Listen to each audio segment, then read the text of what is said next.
L'intitulé de ce matin est « Pourquoi chercher la maturité spirituelle en 2025 ?» Et j'aimerais dire que jusqu'à ce que nous commençons le programme de 12 jours de prière pour la possession de l'année, nous allons être dans cet intitulé vendredi, dimanche, jusqu'au démarrage du 15 janvier 2025. Et comme on vous l'a dit, le thème de l'année 2025 est la maturité spirituelle. Alléluia. Et je suis en train de dire ce matin que Dieu nous interpelle à devenir des chrétiens matures spirituellement. Alléluia. Et la question qu'on se pose, c'est de se dire pourquoi? Parce que Dieu veut que nous soyons capables de gérer tout ce qu'il nous confie. Vous voyez, je dis parfois à certaines personnes, Dieu tarde à donner certaines bénédictions parce qu'il ne veut pas que cette bénédiction nous perde. Parce qu'il faut que tu sois capable de gérer ce qu'il met entre tes mains. Alléluia. Et c'est pour ça que Dieu nous appelle à devenir des chrétiens responsables. Dieu cherche des personnes désireuses de refléter le caractère de Christ dans le monde. Alléluia. Nous allons ouvrir nos Bibles et donc vous avez bien compris que les cultes qui viennent, nous serons toujours dans ce passage de Éphésiens 4, 11 à 16. Éphésiens chapitre 4, 11 à 16. Je lis la parole de Dieu. C'est lui qui a fait des dons particuliers aux hommes. Des uns, il en a fait des apôtres, d'autres des prophètes, d'autres encore des évangélistes, des pasteurs ou des enseignants. C'est ainsi qu'il a rendu le peuple de Dieu apte à accomplir son service pour faire croître le corps du Christ. Verset 13. De cette façon, nous parviendrons tous ensemble à l'unité de la foi dans la connaissance du Fils de Dieu. Nous deviendrons des adultes dont le développement atteindra à la stature parfaite du Christ. Le verset 14. Alors, nous ne serons plus des enfants, emportés par les vagues ou le tourbillon de toutes sortes de doctrines, trompés par des hommes recourant à la ruse pour entraîner les autres dans l'erreur. Au contraire, en proclamant la vérité avec amour, nous grandirons en tout vers le Christ qui est la tête. Et le verset 16, c'est grâce à lui que le corps forme un tout solide, bien uni par toutes les articulations dont il est pourvu. Ainsi, lorsque chaque partie fonctionne comme elle doit, le corps entier grandit et se développe par amour. Amen. La bonne nouvelle, c'est que chaque chrétien doit viser la maturité. Et ça va encore plus loin. Chaque chrétien peut devenir mature spirituellement au nom de Jésus. Et notre premier point ce matin, c'est ce que la maturité n'est pas. Alléluia. On entend souvent parler maturité, même dans le monde, on parle de maturité émotionnelle, mais avant d'arriver à la définition, on doit d'abord essayer de savoir ce que la maturité n'est pas. Alléluia. Et la première chose, bien aimé, c'est que on pense à tort que la maturité est liée à l'âge. Malheureusement, on peut être âgé et n'avoir aucune maturité. Amen. Et cela revient aussi à dire que l'on peut être jeune et avoir de la maturité. Voilà l'exemple bien aimé dans 1 Timothée 4, le verset 12.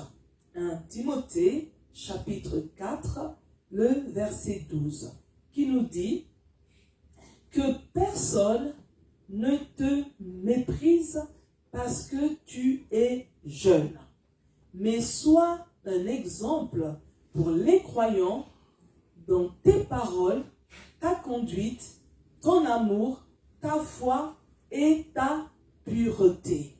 Ici, dans ce passage, c'est l'apôtre Paul qui encourage Timothée à ne pas baisser les bras à cause de son jeune âge. Alléluia. Il ne faut pas croire que ton jeune âge peut être un obstacle dans le ministère. Alléluia. Je suis en train de dire à un bien-aimé ce matin que Dieu choisit qui il veut. Alléluia. Que Dieu pose ses regards sur qui il veut. Et souvenez-vous, bien-aimés, de David, qui était le plus jeune dans la famille, le plus jeune des garçons. Et lorsque Dieu parle à Samuel qu'il a posé ses yeux sur un fils de la maison de Isaïe, c'est que quand il va regarder les plus âgés. Et même le père lui-même se trompe parce qu'il oublie David. Alléluia. Je suis en train de dire ce matin, on peut t'oublier à cause de ton jeune âge. Alléluia. Mais sois sûr, Dieu, lui, il ne va pas t'oublier. Tu es le choix de Dieu. Quel que soit l'âge que tu as. Vous allez même dans la Bible, vous voyez même que Dieu a choisi même des rois à l'âge de 8 ans. C'est pour ça, bien-aimé, c'est toi-même qui dois te prendre au sérieux. Alléluia. Tu veux que Dieu considère ce que tu es, ce que tu fais, mais c'est toi qui dois commencer à te prendre au sérieux. Mais bien souvent, quand on se sent trop jeune et on ne se prend pas soi-même au sérieux, c'est pour ça que les gens vous méprisent. Alléluia. Vous voyez, l'apôtre Paul révèle à Timothée que la maturité spirituelle se démontre par son comportement, son amour, sa foi et sa pureté. Alléluia. Voilà le zoom que l'apôtre Paul a fait. Amen. Alors, si vous pensez que qu'on est mature parce qu'on a 10 ans dans le Seigneur, 20 ans dans le Seigneur, non. Vous avez des personnes, 20 ans dans le Seigneur, mais ils sont des bébés dans la foi. Alléluia. Mais vous avez des personnes, à peine 1 an dans le Seigneur, mais ils ont une maturité spirituelle. Et l'apôtre Paul dit que la maturité se voit par le comportement, l'amour qu'on a les uns envers les autres, la foi qu'on manifeste dans la parole de Dieu, mais aussi sa pureté. Quand on parle de pureté, on doit penser à la sanctification. Amen. La deuxième chose, c'est qu'on pense à tort que la maturité est liée aux compétences. Alléluia. Malheureusement, bien-aimés, on peut avoir de nombreuses compétences, avoir des qualités et n'avoir aucune maturité. Et là, nous allons voir l'exemple dans Exode 4, le verset 10. Exode, chapitre 4, verset 10, qui nous dit « Moïse dit au Seigneur, « Ce n'est pas possible. Seigneur, je n'ai pas la parole facile. Je ne l'ai jamais eue. Et je ne l'ai pas davantage depuis que tu me parles. J'ai beaucoup trop de peine à m'exprimer. » Alléluia. Vous savez, bien-aimés, souvent dans les églises, les serviteurs de Dieu qui ne laissent pas le Saint-Esprit les guider, font les choix des ministères par rapport aux compétences visibles. Parce que on pense que la personne qui a plus de qualité, qui a plus de compétences est apte à gérer un ministère ou apte à faire le service de Dieu. Et on a tendance à négliger ceux qui n'ont pas les compétences. Et vous voyez, l'exemple de Moïse nous révèle que malgré le manque de compétences ou l'absence de qualité, on peut être le choix de Dieu pour accomplir une mission. Alléluia. C'est pour ça, bien-aimés, en ce début d'année, j'insiste, il ne faut jamais être complexé. Alléluia. Il ne faut jamais se minimiser par rapport à autrui. Mais il faut compter sur le Seigneur. Parce que voyez-vous, Moïse a voulu refuser l'appel car il était conscient de son incapacité à parler avec éloquence. Alléluia. Ça aurait été un gâchis. Vous voyez, il se dit, moi je ne parle pas avec éloquence. Je n'ai pas l'art oratoire. Donc, être le guide pour un si grand peuple, je ne suis pas qualifié. Alléluia. Mais malgré cette carence, Dieu l'a utilisé pour délivrer le peuple d'Israël d'Égypte.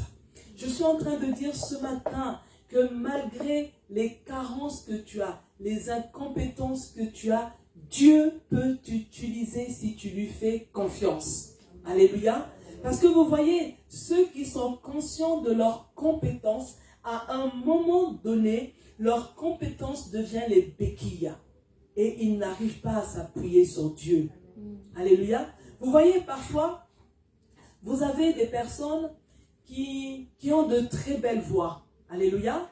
Mais lorsqu'elles vont conduire la louange, elles comptent sur la qualité de leur voix.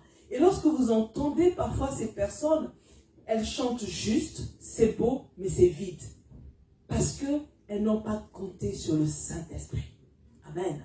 Je suis en train de dire ce matin, même si tu as des capacités, il faut que tu comptes sur le Saint-Esprit. Alléluia. Vous voyez, quand Moïse a été conscient de son manque d'art oratoire, lui, il a eu la capacité de dépendre de Dieu au nom de Jésus. Je suis en train de dire, bien-aimé, que pour faire le service de Dieu, Moïse n'a pas compté sur ses aptitudes naturelles. Alléluia. Je suis en train de dire ce matin, on ne peut pas compter uniquement sur nos aptitudes naturelles pour servir Dieu. Nous devons compter sur le Saint-Esprit. Et c'est pour ça, bien-aimé, arrête de te dévaloriser parce que tu n'as pas de compétences. Amen. Mais il faut, dans ce cas, développer sa communion avec Dieu. C'est pourquoi vous voyez certains prédicateurs, lorsqu'ils montent à la chaire, il est courageux, il parle bien. Mais lorsque vous le voyez en privé, il regarde ses pieds quand il parle. Il y a une timidité. Alléluia. Il cherche ses mots. Mais quand il est à la chair, il est éloquent. Mais lorsqu'il est en privé, il n'arrive même pas à vous fixer du regard. Il cherche ses mots. Parce que quand il monte à la chair, il est conscient de ce qui lui manque et il s'appuie sur le Saint-Esprit. Alléluia. Et c'est pour ça, bien-aimé, fais l'œuvre de Dieu. Malgré les choses que les gens remarquent qui te manquent, laisse Dieu les ajouter au nom de Jésus. En 3, on pense à tort que la maturité est liée à la connaissance. Alléluia. Vous voyez, malheureusement, on peut avoir plusieurs diplômes et n'avoir aucune maturité. Alléluia. Et nous avons l'exemple dans Jean 3, 10, Jean chapitre 3, le verset 10, qui nous parle de la rencontre de Jésus avec Nicodème. Et à ce moment, Jésus répond à Nicodème, « Toi qui es un maître réputé en Israël, tu ne sais pas ces choses. » Vous voyez, Nicodème avait une grande connaissance des Écritures. Et je suis en train de dire ce matin qu'il y a des personnes qui ont une connaissance parfaite des Écritures, mais c'est juste une connaissance comme l'histoire et la géographie. C'est une connaissance intellectuelle. Alléluia. Mais Nicodème avait besoin d'apprendre ce qu'est la nouvelle naissance. C'est pour ça, ce matin, je suis en train de dire que la connaissance intellectuelle n'est pas suffisante pour prétendre être mature spirituellement. Amen. Et si vous vous souvenez bien, dans le Nouveau Testament, nous découvrons que Jésus a souvent critiqué les pharisiens pour leur manque de compréhension spirituelle, mais aussi pour la dureté de leur cœur. Vous voyez, c'était des hommes qui avaient une connaissance parfaite de la Torah, mais avec des mauvais cœurs. Alléluia. Et donc, on comprend qu'il est possible de connaître par cœur plusieurs versets bibliques et ne pas les mettre en pratique. Vous voyez, il y a des personnes qui connaissent parfaitement, mais c'est la politique de « fais ce que je dis, ne fais pas ce que je fais ». Alléluia. Et donc, bien aimé, on comprend finalement que la connaissance n'est pas un indicateur de maturité. Amen. Mais il faut chaque fois dépendre du Saint-Esprit. C'est pour ça, la Bible nous dit que Dieu prend les choses viles, alléluia, pour faire éclater sa gloire. Par conséquent, on retient ceci, bien-aimé, que la maturité spirituelle ne dépend pas des critères tels que l'âge, les compétences et la connaissance. Maintenant, on peut se demander finalement comment je fais. Parce que cette année, quand on arrive au 31 décembre, nous voulons tous atteindre cette maturité spirituelle. Et donc, ce qu'on doit savoir et comprendre en ce premier dimanche de l'année, c'est que devenir mature demande un investissement personnel. Alléluia. Je suis en train de dire à une personne, tu dois t'investir pour devenir mature spirituellement. Pourquoi? Parce que devenir mature, ça n'arrivera pas par surprise. Tu dors, tu te réveilles un matin, je suis mature. Non, c'est pas comme ça. Pour nous qui aimons les proclamations prophétiques, ce n'est pas en proclamant, en décrétant que tu vas devenir mature. Est-ce qu'on me comprend? Alléluia. Hein? Parce que certains vont commencer à dire, oui, tous les soirs, je veux commencer à me parler au miroir pour dire, toi, tu es maintenant mature spirituellement. Ça ne marche pas. Il faut un investissement personnel. Alléluia. Mais aussi, nous devons savoir que devenir mature ne s'acquiert pas par hasard. Alléluia. Tu es en train de marcher et puis, pouf, ça tombe sur toi par hasard. Non, on s'investit. Alors dis à ton voisin, tu dois t'investir. Tu dois t'investir. Tu dois t'investir personnellement. Il faut t'investir. N'aie pas peur. Même s'il a la mine fermée, dis-lui, tu vas t'investir. Alléluia. Gloire à Jésus. Et si il y a quelque chose que tu dois écrire sur ta feuille, de préférence A3, en grand, et que tes yeux tombent régulièrement dessus, c'est de dire, Anaïs, en 2025, tu dois t'investir personnellement pour devenir mature. Alléluia. Gaël, 2025, je dois atteindre la maturité spirituelle au nom de Jésus. Et ainsi de suite. N'est-ce pas, Malaïka? Tu me fais cette feuille et chaque matin, tu tombes sur ça. Alléluia. C'est qu'on est en train de comprendre, bien-aimés, qu'il y a un prix à payer pour atteindre la maturité spirituelle.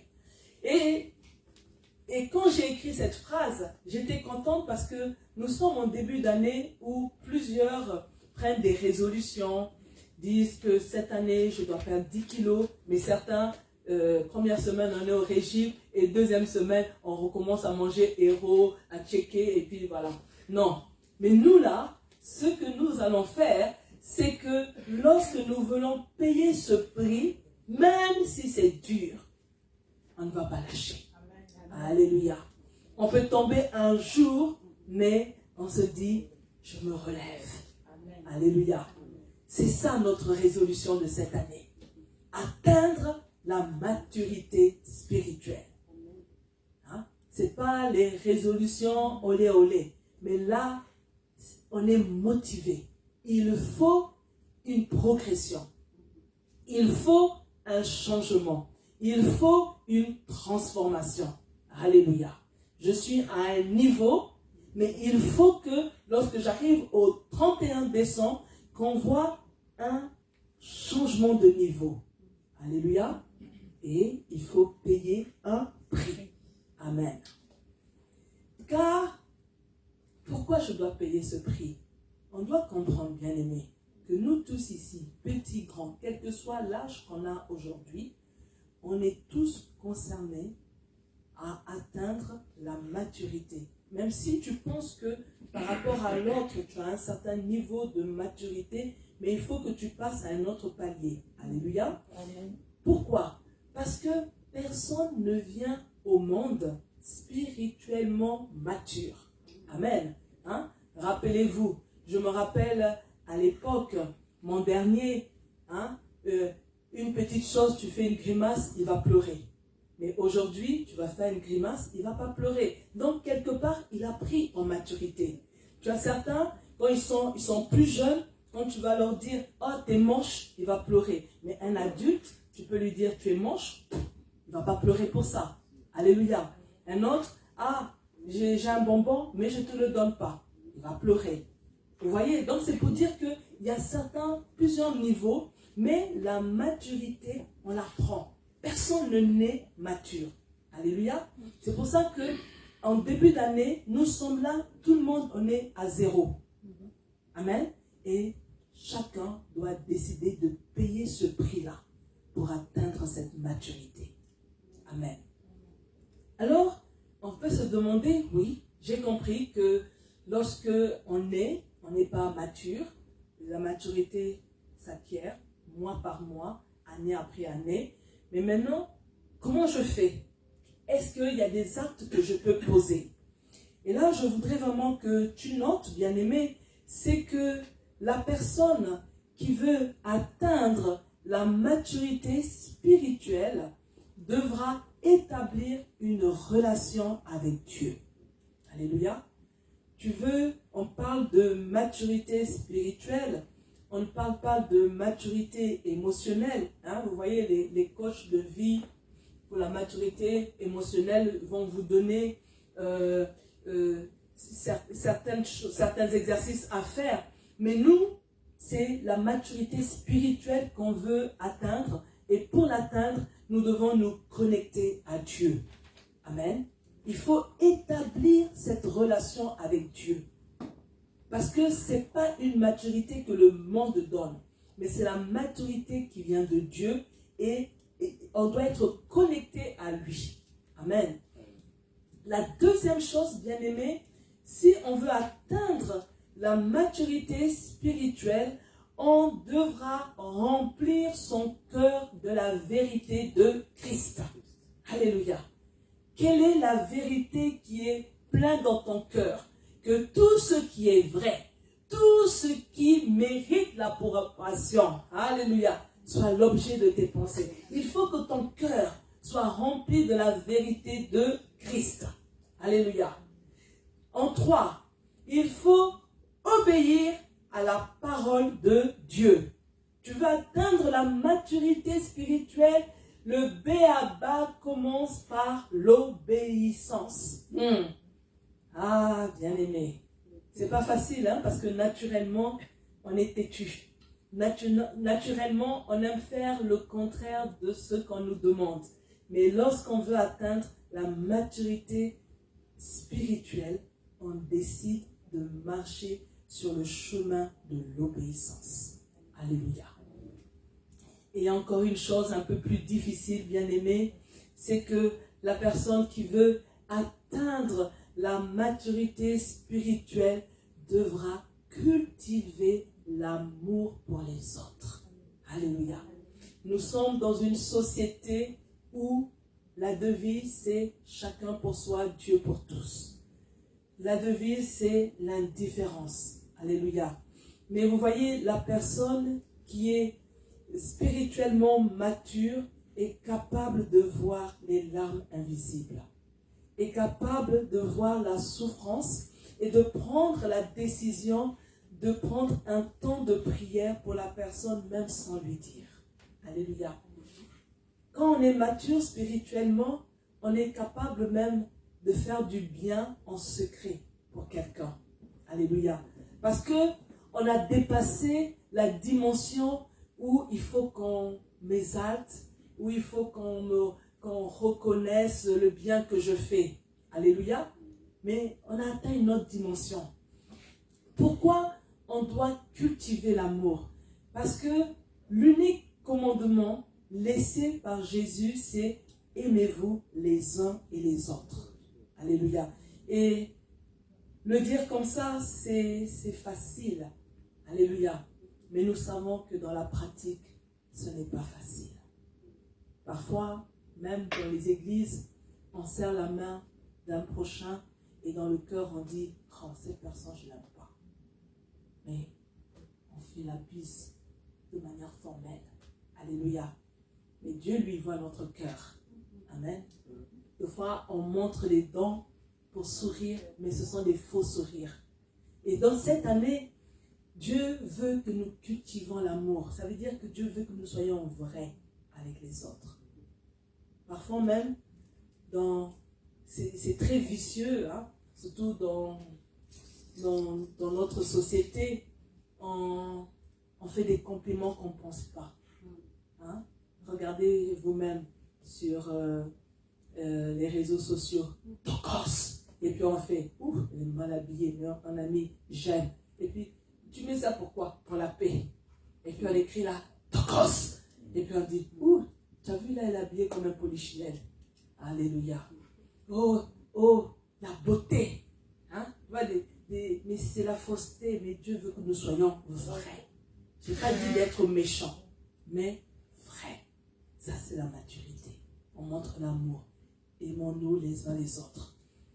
Et déjà, je vous dis que le thème de février que nous aurons avec Pasteur Zida, c'est aimer son prochain. Nous devons apprendre, parce que c'est aussi un niveau de maturité. Parvenir à aimer une personne qui est différente de nous. Alléluia. Parvenir à aimer un clochard. Parvenir à aimer la personne qui est méchante avec nous. C'est une autre dimension. Mais c'est une dimension que peut atteindre la personne mature. Alléluia. Et là, bien aimé, on comprend que la maturité spirituelle n'est pas une matière en option. Alléluia. Vous voyez comme ici dans les écoles, on vous demande de choisir vos options. Et là, toi, tu vas dire que non, je ne coche pas la maturité spirituelle. Non. Elle concerne tout le monde. Elle concerne tous les chrétiens. Ok? Personne ne peut dire, ça, je ne prends pas, ça ne m'intéresse pas. Non, on est tous concernés par la maturité spirituelle. Et on doit savoir, bien aimé, pour conclure, c'est que la maturité spirituelle doit être une priorité de notre vie chrétienne. Je suis en train de dire que là où tu es, la décision de devenir mature spirituellement doit être la priorité de ta vie. Amen. Donc ça veut dire qu'à un moment donné, tu dois être insatisfait. Vous voyez, j'aime Gédéon. À un moment donné, il analyse. Il se remémore le récit des pères qui disait que voici ce que le Dieu d'Israël a fait pour nous. Et il fait le constat que ce qu'il est en train de vivre dans sa génération est en contradiction avec le récit reçu des pères. Il marque une pause. Alléluia. Et quand tu marques la pause, c'est pour réaliser ce qui ne va pas dans ta vie. Quand on est enfant de Dieu, on ne peut pas vivre olé, olé. Non. À un moment donné, il faut marquer une pause et faire le point. Et quand tu marques la pause et que tu es sincère, ce qui se passe, Dieu vient te visiter. Alléluia. Et lorsque Dieu vient le visiter, Dieu l'appelle de la manière dont il le voit. Et lui, il est surpris. Amen. Et je suis en train de dire à une personne, ne laisse pas que ce mois de janvier, qui est le premier mois de l'année 2025, passe sans que tu aies marqué une pause. Sans que tu aies fait le point de voir quels sont les domaines de ta vie où il faut rectifier le tir. Amen. Voir où il y a eu des comportements immatures. Là où il y a ça ne va pas. Alléluia. Amen. Nous allons prier, bien-aimés, parce que nous allons faire la Sainte Seine. Et ce matin, nous allons prendre un peu plus de temps pour la Sainte Seine. Je vais demander au ministre Rodriguez de s'approcher. Alléluia. Nous allons faire juste un point de prière. Si prenez la position qui vous convient et vous dites après moi, mon Dieu, je m'engage à étudier la parole de Dieu, car je veux grandir dans la connaissance de Christ à travers la lecture régulière et approfondie des Écritures. Alors commence à parler au Seigneur. Commence à parler. Dis-lui, Seigneur, c'est l'engagement que je prends en ce premier dimanche de l'année 2025. Étudier la parole de Dieu. Prendre la peine de lire des versets. Et j'avais dit aux jeunes que par jour, vous lisez un proverbe. Alléluia. Chapitre 1. Nous sommes aujourd'hui le 5 et vous lisez Proverbe 5. Demain, vous lisez Proverbe 6. Alléluia. Pour que Dieu vous donne le goût à la lecture de la parole de Dieu. Pourquoi? Parce que nous désirons grandir dans la connaissance de Christ. Pour devenir mature, il faut grandir dans la connaissance de Christ au travers de la lecture régulière et approfondie des Écritures. Commencez à parler au Seigneur. Et le ministre Rodriguez va prier. Commencez, dites au Seigneur qu'il vous donne le goût. Je sais que certains, lorsqu'ils prennent la Bible pour lire, ils commencent à dormir. C'est comme si la Bible était un somnifère. Non, que cela s'arrête au nom de Jésus. Que cela s'arrête au nom de Jésus. Que Dieu te donne la force et le courage de lire minimum un verset par jour. Je prends même la peine dans le groupe de l'église de vous envoyer 1 ou 2 versets. Mais je fais le constat que beaucoup ne lisent pas. Alléluia. On doit se discipliner. C'est le début de la nouvelle année. Alléluia. Prends cet engagement. Prends l'engagement. prends l'engagement. Alléluia. Prends cet engagement, bien-aimé. Seigneur, je m'engage. Seigneur, je m'engage. Je m'engage à étudier. Je m'engage à lire la parole de Dieu. Parce que je veux grandir dans la connaissance de Christ. À travers de la lecture régulière et approfondie des Écritures au nom de Jésus. Alléluia. Bien-aimé, il y a une attitude qui m'étonne, c'est le fait que nous soyons comme ça et là que nous sommes en train de prier sur ce point. C'est un point très crucial et très important. Alléluia. La croissance. Quand Dieu demandait à Israël de quitter, Dieu les avait demandé de manger à la hâte. Quelqu'un me dit Amen. Amen. Il dit que c'est avec un état d'esprit. C'est-à-dire la hâte, c'est-à-dire que mange de telle sorte que tu sais que l'action se présente actuellement. L'action se poursuit. L'action est après. Donc, bien-aimé, tu dois te lever pour prier ce sujet avec nous. Lèvons-nous ensemble, bien-aimé. C'est la nouvelle année, alors ayons aussi les bonnes attitudes. Quelqu'un me dit Amen. Alléluia. Déjà tes résolutions Viendra le succès. Quelqu'un me dit Amen. Et Dieu avait dit à Josué que ce livre de la loi ne s'éloigne point de ta bouche. Médite-le, jour et nuit. Et il a dit à quoi? Il n'a pas seulement dit médite-le, mais il a dit mets-le en pratique. Amen. Ça veut dire que quoi, bien-aimé? Le but de méditer la parole, ce n'est pas simplement de la méditer, mais c'est de la mettre en pratique. Il y a une poursuite. Donc, bien-aimé dans le Seigneur, quand tu pries ce sujet, engage-toi à le suivre. Quelqu'un me dit Amen. Amen. C'est ce qui donne l'importance de méditer la parole de Dieu. C'est un sujet très important. Prie toi-même consciemment, parce qu'on a dit aujourd'hui que la vérité soit dans ton cœur. Donc prie-le dans toute la vérité. Il y a un engagement personnel avec toi. Prie au nom de Jésus. Seigneur, Père de gloire éternelle, dans le nom puissant de Jésus. Parce que Seigneur, tu veux que ton peuple croisse. Tu veux que ton peuple évolue. Seigneur, Père de gloire, c'est dans cette attitude que nous voulons commencer cette année. Avec une attitude, Seigneur, Père, d'évolution. Une attitude de croissance. Et cela passe par la méditation de ta parole. Et l'obéissance. Et la mise en pratique de tout cela. C'est pourquoi, Père, nous avons besoin que ta présence soit continuelle avec nous. Pour nous donner de méditer ta parole avec hâte. Chaque matin, au petit matin, comme Seigneur à midi, comme le soir, en tout temps, Seigneur Jésus. Père de gloire, donne à ton peuple d'avoir cet esprit de méditation.